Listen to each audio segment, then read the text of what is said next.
Oke guys, welcome back to Daily Charting with Toshi, di mana kita akan daily chart your favorite cryptocurrencies. Dan sekarang kita masuk ke DCWT sesi pertama. Di mana di sesi pertama ini fokus kita akan lebih ke Bitcoin, Ethereum, dan macroeconomics. Seperti yang kita bisa di sini, dalam 24 jam terakhir, cryptocurrency market koreksi sebesar 3,49%. Dengan total market cap mencapai di 3,47 triliun US dollars. Nah, yang bikin seremnya adalah dalam 24 jam terakhir, Bitcoin dominance meningkat sebesar 0,29%. Artinya apa? Artinya BTC koreksi, alts banyak yang muntah darah di sini ya. Kayak Solana sampai ngedam 7%, Dogecoin 7%, Cardano ngedam 5%, begitu ya. Ya, jadi ya berarti apa ya kasarnya ya, BTCD masih kembali meningkat. Dan ya sebenarnya kalau buat lo yang sudah nonton di CWT berkali-kali ya, konsisten, kemungkinan besar nggak kaget karena memang Bitcoin dominance masih dalam kondisi yang ya lu masih bisa lihat sendiri secara pattern masih belum altcoin season begitu ya. Nanti deh detailnya kita bahas di belakang supaya lebih visual ya. Kalau sekarang cuma diomongin orang nggak kebayang ya. Langsung aja kita ke chart untuk BTC. Kita bisa di sini ya, sayangnya struktur 104.400-an ini tiba-tiba jebol. Tadi subuh jam 5 kalau nggak salah ya. Karena gue lihat kemarin jam 11, 12 masih aman-aman aja, masih di atas ya. Nah, tetapi tiba-tiba jam 5 mulai drop ya. Ya sekitar jam 5, jam 6 lah ya. Sorry, bukan jam 5, ternyata jam 6 ya. Nah, jadi ya kenapa bisa seperti ini? Mungkin ini udah akan banyak teorinya nih. Wah, ada apa nih? Ya, ada news tertentu. Gue udah coba cek sekilas tadi sih kayaknya nggak ada news apa-apa. Karena memang hari Minggu ini ya lu bisa lihat sendiri nggak ada event apapun kemarin ya. Dan hari ini pun tadi subuh ya nggak ada apa-apa juga. Begitu. Jadi ya kalau menurut gue sih ya memang supportnya gagal nahan aja. Supportnya gagal nahan secara TA jadi jebol. Nah kalau kita lihat jebol kemana? Dia retestnya ke struktur lagi. Begitu. Jadi ya TA tuh seperti itu cara kerjanya. Kadang-kadang tuh orang suka gini berpikir bahwa oh TA itu tuh kayak apa ya? Kayak bola bola kristal ajaib lah gitu ya. Kalau kayak di film-film tuh kayak bola kristal yang buat ngeramal gitu. Oh saya melihat masa depan. Enggak, bukan kayak begitu ya. Jadi TA itu adalah seperti kasarnya itu di mobil kita ada di panel kan. Panel mobil kita tuh ada speedometer, ada tachometer, lalu ada misalkan di situ dia bisa melihat oil, bisa ngelihat berapa jarak mobil ini sudah berjalan dan seterusnya. Nah, TA tuh lebih mirip kayak gitu. Instead of satu benda magis yang bisa bikin kita tiba-tiba profit. Ya nggak kayak gitu ya. Jadi, kayak kemarin kita sudah bahas ya bahwa PR besar dari Bitcoin adalah bertahan di atas dari 104.000 begitu. Dan kalau sampai ini bisa bertahan berhari-hari ke depannya, market participants akan melihat bahwa oke ini support yang kuat, maka ada kemungkinan besar dia bisa jadi pijakan yang cukup kuat untuk naik ke atas. Sama kayak gini deh. Sama kayak misalkan lu bukan pendaki gunung, apa sih itu? Cliff, apa disebutnya ya? Cliff climber gitu tuh apa gue juga gak yakin ya. Pokoknya pemanjat tebing ya. Nah lu ngecek dulu kan mana yang kuat nih, batu yang kira-kira bisa dipakai buat diinjek gitu. Nah ini sama, mereka nyari dulu, taunya jebol kakinya ke bawah, ya sudah berarti kehilangan pijakan, harus cari lagi pijakan selanjutnya. Nah ketemu pijakannya di angka 101.247 seperti pembahasan kemarin. Begitu ya. Nah, jadi ya untuk sekarang ya sayangnya PR kita balik lagi nih ke tanggal 22 Januari kemarin. Jadi pertanyaan besarnya adalah apakah 101.000 atau mungkin yang lebih penting lagi adalah angka 100.000 ini apakah bisa tetap menjadi support atau tidak begitu. Karena lu bisa lihat sendiri di sini ya. Terakhir kali kita kehilangan 100.000 itu di Desember pertengahan ya. Awalnya udah nahan nih bagus ya di atas 100.000, di atas 100.000 ya. Udah naik ke atas nih sampai ke all time high di waktu itu ya. Nah, tiba-tiba di sini kehilangan 100.000-nya di tanggal 19 Desember. Udahnya setengah mati kan? Iya, setengah mati.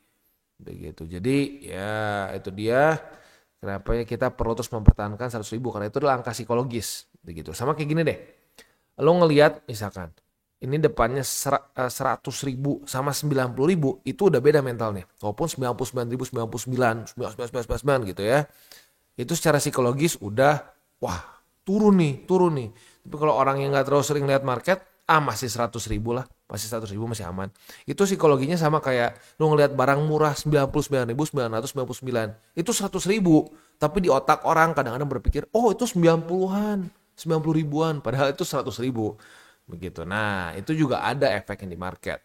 Nah jadi kita lihat nih, semoga Bitcoin bisa mempertahankan skenario lebih bagusnya itu bukan cuma 100.000, tapi lebih bagus mempertahankan 101.247 begitu ya. Dan kalau bisa Bitcoin bertahan terus di sini sampai ada backup nih, ada backup dari EMA20 begitu. Nah, semoga saat EMA20 mendekat, Confluence sebagai support itu bisa membantu Bitcoin juga bertahan di atas dari 100.000 ya. Nah, itu kurang lebih PR dari Bitcoin ya. Sangat disayangkan karena ini adalah suatu lower high. Gitu. Sebelumnya kan bagus nih. Higher high, higher low, higher high, higher low, higher high ya. Higher low di sini terbentuk lower high ya. Nah, lower high ini bisa menjadi pertanda awal terjadi reversal dari yang bullish menjadi bearish. Itu bisa saja terjadi ya. Contohnya itu ada di mana ya? Contohnya terbentuk ini nggak usah jauh-jauh di sini ya. Tiba-tiba ini kan dari higher high, higher low, higher high, higher low, higher high, higher low, bagus, bullish ya. Tiba-tiba boom, dia membuat suatu lower low dan lower high. Begitu ya. Tapi ini untungnya tidak terbuat lower low sih, belum begitu ya. Baru suatu lower high lah begitu ya. Nah, jadi ya sebentar. Oh, udah juga kebentuk. Mirip kayak di sini nih ya. Jadi udah terbentuk lower low dan lower high. Begitu, which is jujurnya not that good begitu ya. Nah, jadi ya tinggal kita lihat aja, semoga 101.000 bisa nahan begitu, karena saat mulai terjadi pemecahan struktur nggak berarti langsung jebol juga sih, tapi itu pertanda awal melemahnya tren. Nah, pelemahan tren ini akan lebih jelek lagi ya kalau sampai lanjut lagi gitu, lower low, lower high, lower low, lower high, ya sama kayak gini deh ya. Kita nggak pernah bisa tahu berapa panjang satu tren begitu ya. Kayak di sini kan panjangnya luar biasa nih. Higher high, higher low, higher high, higher low, higher high, higher low, terus lanjut ya sampai sini. Nah, tapi bearish momentum juga, ya kita nggak bisa bilang, oh pasti sama percis nih turun sampai sini lagi. Nggak bisa juga. Ya kita contoh di sini, lower low, lower high, lower low. Udah stop. Kenapa stop? Ketemu support. Nah, itu tinggal kita lihat support mana yang nahan. Begitu ya. Nah, makanya kenapa kadang-kadang kalau membuat new all time high ini seringkali bisa euforik, bisa parabolik, karena nggak ada resisten selanjutnya gitu secara struktur gitu, nggak ada, paling resisten cuma di Fibonacci lah begitu ya. Ya sisanya ya nggak ada hambatan, jadi kayak lu mobil orang-orangnya semua pada turun ya, jadi ya cepet lah gitu jalannya karena nggak ada beban begitu. Nah, kalau corrective movement seringkali banyak beban atau banyak rintangan lah begitu, ada support ya kayak contoh kemarin di sini aja nih, ini kan nggak random berhentinya. Ini berhentinya tepat di struktur begitu ya. Nah, sekarang pertanyaannya adalah apakah Bitcoin akan berhenti juga di struktur atau tidak? Begitu. Ya harapannya kalau kita pengen dia lanjut ke atas ya berarti berhenti di struktur. Begitu, Bu, ya. Tapi kalau gua sih nggak ambil pusing. Udah turun, lu happy dikasih kesempatan akumulasi. Naik, happy juga. Kenapa? Karena hasil akumulasi kemarin profit. Nah, udah ya. Harusnya kayak gitu. Cara berpikir ala TCI untuk trading itu kayak gitu, anti stress, tiba-tiba profit. Asik ya. Oke, next kita masuk aja langsung ke indeks dolar. Indeks dolar itu kondisinya mulai ada peningkatan ya. Mulai ada peningkatan, retest ke EMA50. Kita lihat apakah EMA50 akan mulai menjadi resisten atau tidak untuk bukan Bitcoin tapi untuk indeks dolar ya. Next, Bitcoin dominance ya, sesuai dengan pembahasan kemarin, tadi ya, bukan kemarin. Tadi ada peningkatan ya, ada peningkatan.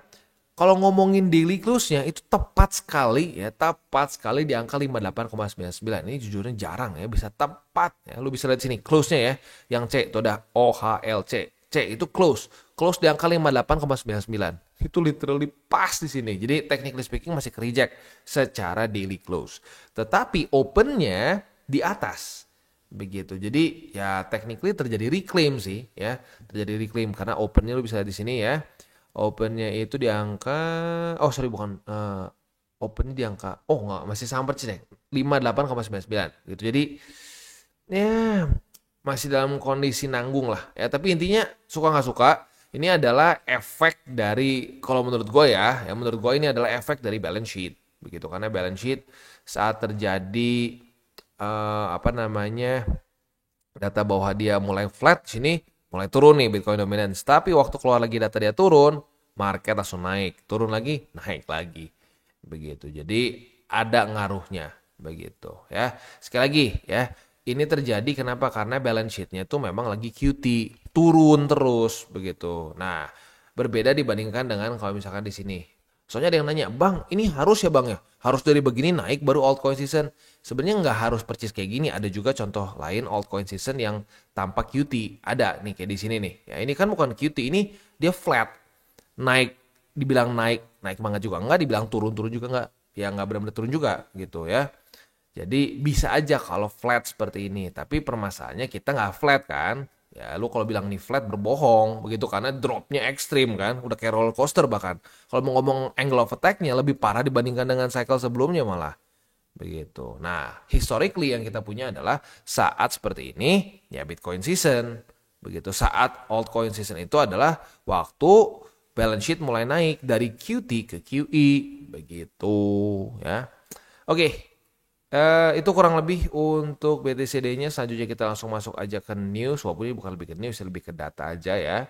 Dan data kita pada hari ini adalah mengenai likuidasi.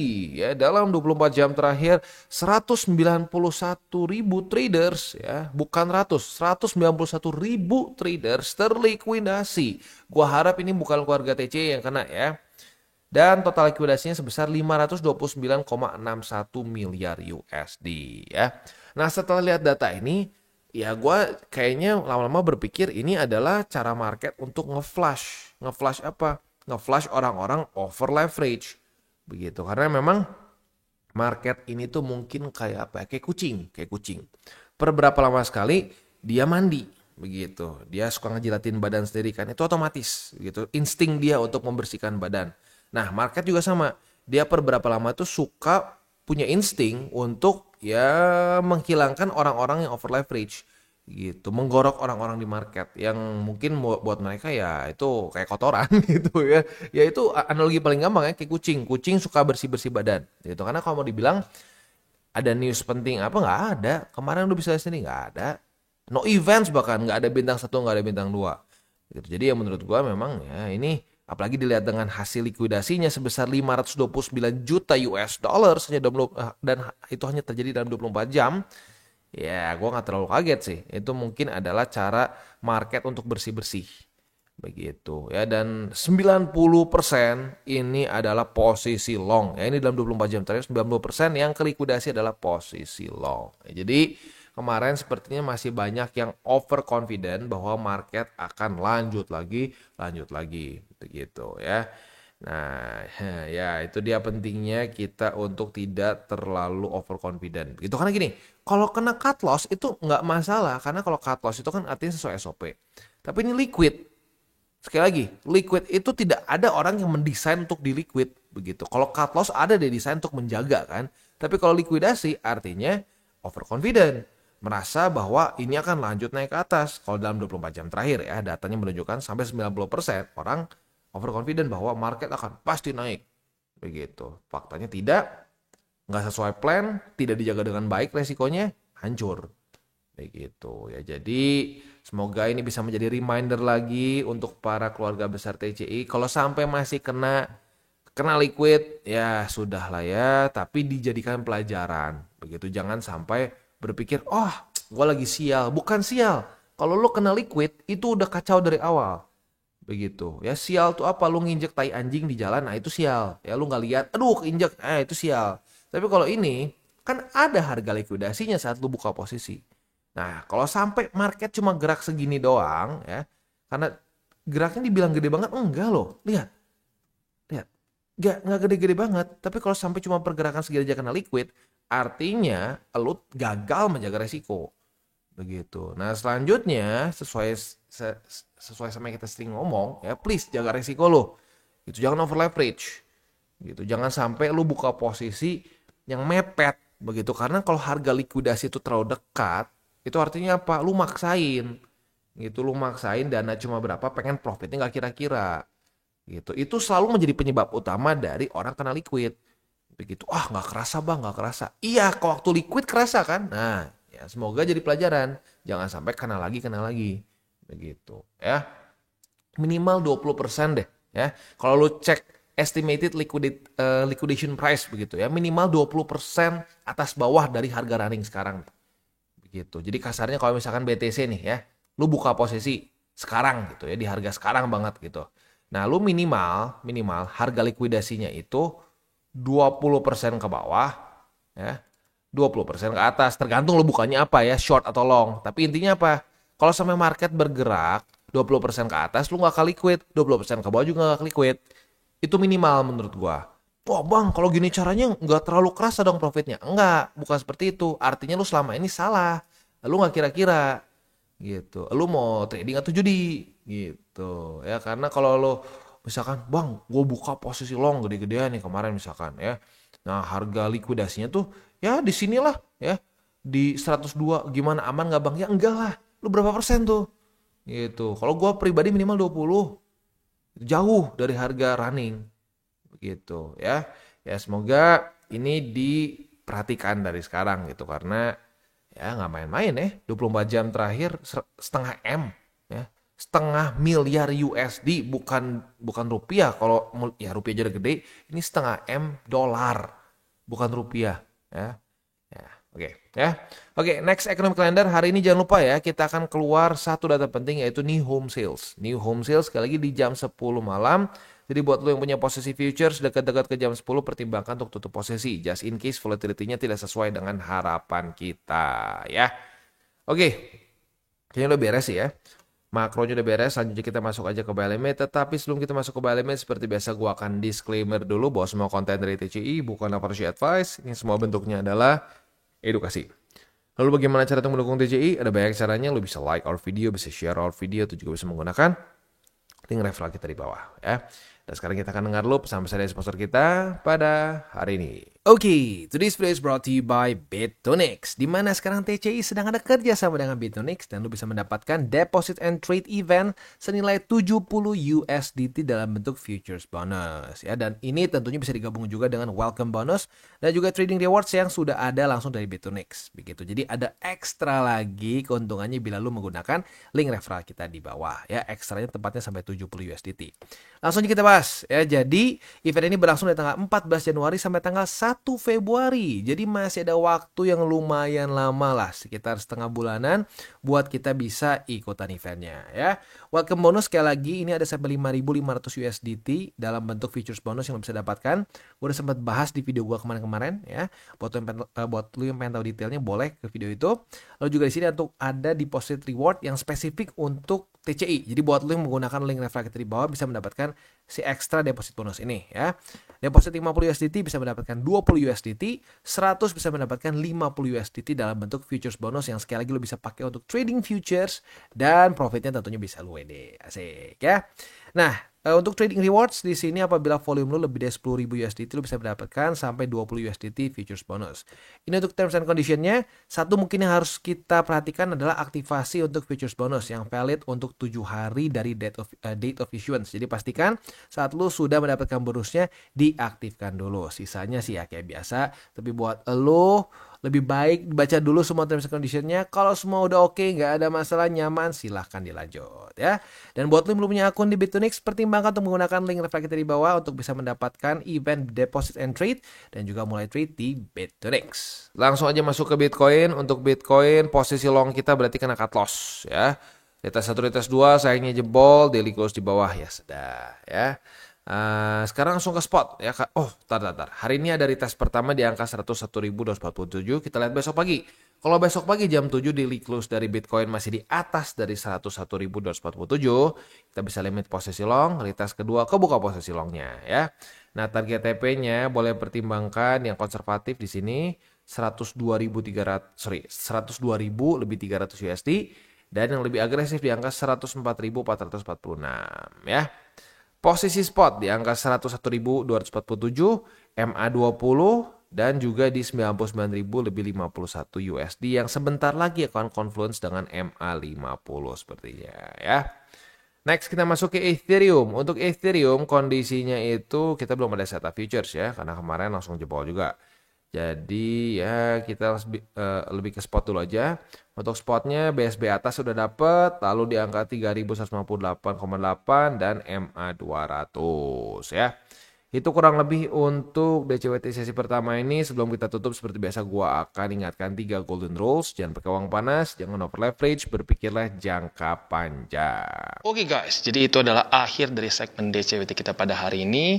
Dan jangan lupa bagi kalian yang merasakan manfaat dari segmen ini, jangan lupa untuk share ke teman-teman kalian. Dan apabila lu pengen mensupport channel kita, ya TCI, jangan lupa untuk menggunakan link referral kita di bawah. Nggak wajib ya, tetapi apabila lu menggunakan link referral kita di bawah, ada macam-macam ya, dari Bybit, Huobi, Maxi, toko kripto, dan banyak lagi ya. Ya, walaupun nggak wajib, tapi kalau menggunakan link referral kita, lu secara langsung membantu perkembangan dari TCI. Dan satu lagi, jangan lupa juga untuk join Telegram group kita, di mana kita bisa ngobrol-ngobrol santai mengenai dunia cryptocurrency secara dua arah. So, jangan lupa untuk like, subscribe, click the bell icon, and see you on the next video.